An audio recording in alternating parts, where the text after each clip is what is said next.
గ్రామంలో జరిగిన ఘటన రాష్ట్ర వ్యాప్తంగా కూడా సంచలనం సృష్టించింది. ప్రస్తుతం ప్రాతినిధ్యం వహిస్తున్న ముఖ్యమంత్రి రేవంత్ రెడ్డి ప్రాతినిధ్యం వహిస్తున్న కొడంగల్ నియోజకవర్గంలో ఈ జరగడం ప్రభుత్వం చాలా సీరియస్గా తీసుకుని కనబడుతుంది. ఈ రోజు ఉదయం కొడంగల్ మాజీ ఎమ్మెల్యే బీఆర్ఎస్ పార్టీ నేత పట్నం నరేందర్ రెడ్డిని తెల్లవారుజామునే ఇంటి వద్ద వాకింగ్కి వెళ్తుండగా అరెస్ట్ చేశాడు. ఈ అరెస్ట్ పరిణామాలు ఏ విధంగా ఉంటాయి, అసలు ఎందుకు అరెస్ట్ చేశారో ఈ పరిణామాలపై మాట్లాడటానికి మనతో ప్రస్తుతం మహేశ్వరం ఎమ్మెల్యే మాజీ మంత్రి సబితాంద్ర రెడ్డి, అదేవిధంగా పట్టణ సత్యమణి శృతి కూడా మనతో ఉన్నారు. వాళ్ళ ముందుగా మేడం చెప్పండి, అసలు ఈరోజు జరిగిన ఘటనను నరేందర్ రెడ్డి అరెస్ట్ని మీరు ఏ విధంగా చూస్తారు? డెఫినెట్గా ఖండిస్తామండి. అరెస్ట్ చేసిన తీరు కానీ వాళ్ళు ప్రవర్తిస్తున్న తీరు కానీ ఖండిస్తాం. అదేవిధంగా 2 రోజుల కింద ఏదైతే కొడంగల్లో జరిగిందో దాని పట్ల కూడా విచారాన్ని వ్యక్తం చేస్తాం. ఎందుకంటే ప్రజలు అంత ఆందోళన చెందుతూ అంత ఆవేశంగా అధికారుల మీద తిరగబడ్డారంటే అది కలెక్టర్ మీదనో అక్కడున్న అధికారుల మీద కోపం కాదు, ప్రభుత్వం తీసుకున్న అనాలోచిత నిర్ణయం వల్ల అక్కడున్న ప్రజలు పడ్డ ఇబ్బందిని ఆ విధంగా ఎక్స్ప్రెస్ చేసి అనిపిస్తుంది. నిజంగా బాధాకరం అది. నిజంగా అలాంటి పరిస్థితి అధికారులకు రావడానికి, కలెక్టర్ మీద ప్రజలు తిరగబడడానికి కారణం ఈ ప్రభుత్వం కాదా? 3 నెలల నుండి వాళ్ళు చెప్తా ఉన్నారు కదా, మేము ఈ భూమి ఇవ్వమని. మా ప్రాణం కన్నా ఎక్కువ, మా ప్రాణం పోయినా మేము భూమి ఇవ్వము, మాకు బ్రతుకు తెరివే ఇది పోతే మా బ్రతుకు తెరువు పోతుంది అన్నప్పుడు వాళ్ళకి భరోసా కల్పించి వాళ్ళని కన్విన్స్ చేసి వాళ్ళు నొప్పించి తీసుకోవాల్సిన భూమిని అధికారం ఉంది కదా అని అహంకారంగా పోతే ఎట్లా అవుతుంది అనేది మనం సమాధానం చెప్పారు. అది అందరం ఖండిస్తాం, ఏ పార్టీకి సంబంధం లేదు. కానీ దాన్ని కప్పిపుచ్చుకోవడానికి ఆ ప్రభుత్వం చేస్తున్న తప్పును కప్పిపుచ్చుకోవడానికి ఇటు బీఆర్ఎస్ పార్టీని బ్లేమ్ చేయాలనే ఆలోచనతో ఈరోజు నరేందర్ మాజీ శాసనసభ్యులను అరెస్ట్ చేశారు. అంత దొంగతనంగా అంత పరిగెత్తుకొచ్చి రోడ్డు మీదకి వెళ్ళి ఎత్తుకోవాల్సిన అవసరం ఏముంది? ఇంటికి వచ్చి జబర్దస్త్గా తీసుకుపోతే వద్దన్నలు ఎవరు? ఇంటి నుండి వెళ్ళిపోయినాక ఇద్దరు వైఫ్ అండ్ హస్బెండ్ వాకింగ్కి వెళ్తూ ఉంటే స్టార్టింగ్లో ముందేమో వైఫ్ వెళ్ళిపోయింది, తర్వాత నరేందర్ ఒక 10 నిమిషాలు లేట్గా వెళ్తూ ఉంటే ఇంట్లో నుండి బయలుదేరినాక రోడ్డు మీదకి వచ్చిన తర్వాత అరెస్ట్ చేయాల్సినంత అవసరం ఏముంది? ఏమన్నా ఏంటి అసలు ప్రజలు? ఘటన సందర్భంగా అక్కడ అధికారుల పైన కానీ కలెక్టర్ పైన కానీ సురేష్ అనే కార్యకర్త ఎక్కువసార్లు నరేందర్ రెడ్డితో మాట్లాడాడు. నరేందర్ రెడ్డి కూడా కేటీఆర్తో ఫోన్లో సంభాషణ మాట్లాడు. ఇదంతా కూడా ముందు మ్యాచ్ ఫిక్సింగ్ తోటే ఈ కుట్ర చేశారు, అక్కడ అధికారులపై దాడి చేయాలని చెప్పి కుట్ర చేసిన దాంట్లో నరేందర్ రెడ్డి స్పష్టంగా ఉన్నట్టు ఫోన్ సంభాషణలో బయటపడుతుంది, అన్ని విచారిస్తున్నామని చెప్తున్నారు. మీరు చేస్తున్న తప్పును కప్పిపుచ్చుకోవడానికి ఇంకెవరో చేసిందని చూపిస్తూ ఉన్నారు. ఈరోజు ప్రజలంతా రోడ్డు మీదకి వచ్చి ఆందోళన వ్యక్తం చేస్తున్నట్టే మీ ప్రభుత్వం చేస్తున్న తప్పు కాదా? ఇదే ముచ్చలలో 15,000 ఎకరాల ల్యాండ్ని కేసీఆర్ గారు అక్వైర్ చేశారంటే అక్కడ ఉన్న రైతులను ఒప్పించి మెప్పించి బతిన్లాడి 8 సంవత్సరాలు పట్టింది అక్వైర్ చేయడానికి. అక్కడున్న ముచ్చలలోనేమో అక్కడ ఫార్మాసిటీ వేస్తే కాలుష్యం వస్తుంది, ఫార్మాసిటీ వేస్తే ఇక్కడున్న భూములన్నీ పాడైపోతాయి అని చెప్పి ఎన్నికల కన్నా ముందు కాంగ్రెస్ గవర్నమెంట్ రాగానే మీ భూములు మీకు వంచుతామని మాటిచ్చి అక్కడ ఓట్లు వేయించుకున్న కాంగ్రెస్ పార్టీ వాళ్ళు. అక్కడేమో కాలుష్యం వస్తుంది, ఇక్కడ కాలుష్యం రాదు. ఎక్కడో తెలంగాణ మొత్తం 20 క్లస్టర్లు పెడతా అంటుండే. అసలు వాళ్ళకి క్లారిటీ లేదు, ఎక్కడ ఏం పెట్టాలని కూడా క్లారిటీ లేదు. అన్నిటికన్నా ముఖ్యంగా గౌరవ శాసనసభ్యులుగా ఆ ప్రాంతం శాసనసభ్యులు గౌరవ ముఖ్యమంత్రి గారికి బాధ్యత ఉందా లేదా? అలాంటి పరిస్థితులు ఉత్పన్నం కావడానికి కారణం మీరా కాదా?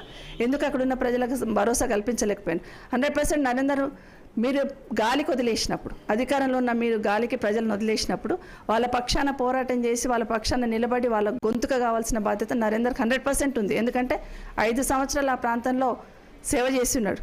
గతంలో మీ మీదనే పోటీ చేసి అక్కడ గెలిచి కొడంగల్లో సేవ చేస్తున్నాడు నరేందర్ ఎమ్మెల్యేగా. అక్కడ ప్రజలకు అందరికీ సేవలు అందించున్నాడు.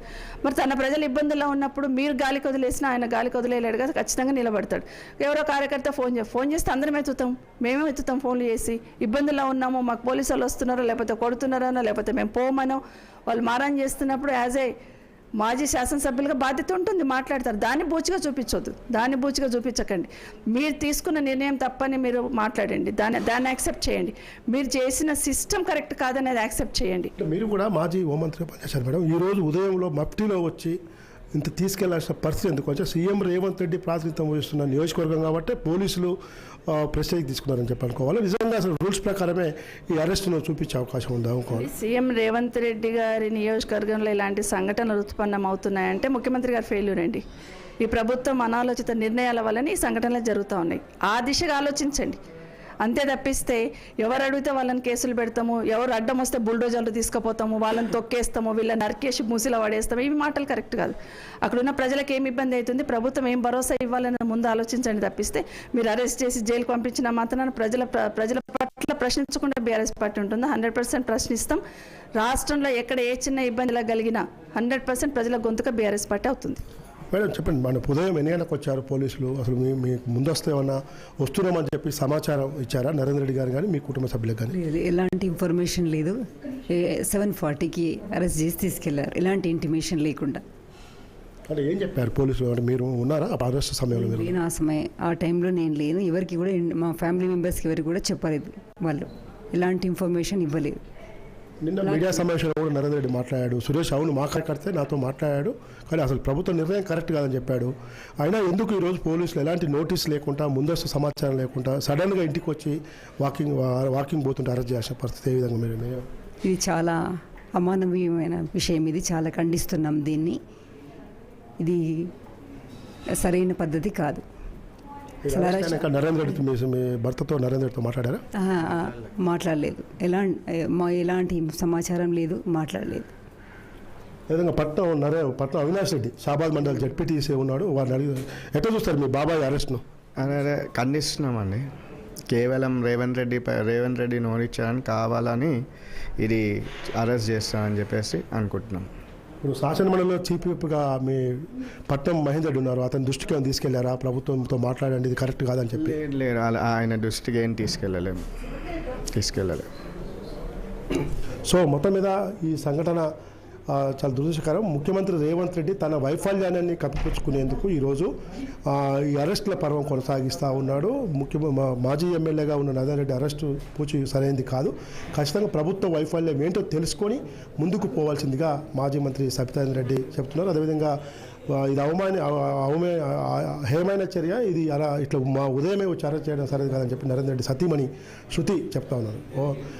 ఇది ఏమైనా ప్రభుత్వంపై పోరాడతాము, ఖచ్చితంగా బీఆర్ఎస్ పార్టీ ఏ కార్యకర్తకు వచ్చి ఇబ్బంది వచ్చి నిలబడుతుందని చెప్పి సబితాంద్ర చెప్తున్నారు. కెమెరామెన్ బాన్తో రాములు, 6 టీవీ న్యూస్, హైదరాబాద్.